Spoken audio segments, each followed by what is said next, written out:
Dernier préparatif au Musée national des beaux-arts du Québec, avant l'ouverture des portes et l'accueil des premiers visiteurs. Au menu de leur visite, une magnifique exposition sur l'Anglais William Turner, le peintre de la lumière. Et la lumière, elle s'est rallumée le 2 février pour les musées québécois. Partout au Québec, on va rouvrir. Quand le Premier ministre François Legault a annoncé leur réouverture après plus de 4 mois de fermeture. Pas de symptômes de la COVID. Une belle surprise pour les musées qui ont simplement réactivé les mesures mises en place l'été dernier pour ouvrir leurs portes rapidement. Même l'Expo Turner avait été conçu en tenant compte des parcours obligés et des règles, dont la distanciation physique. Donc, on n'a pas beaucoup de choses à faire au niveau de l'Expo et l'ensemble du dispositif du musée avait été adapté dès cet été.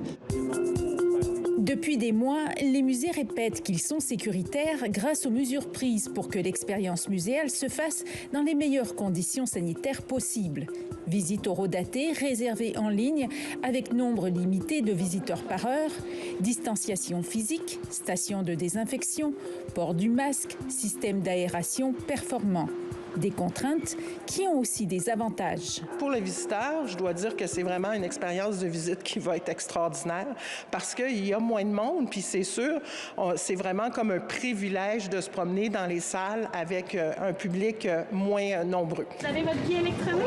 Au Musée national des beaux-arts du Québec, comme à celui de Montréal, qui ont chacun des expositions phares sur Turner et Riopelle, les visites affichent déjà complet pour les prochaines semaines.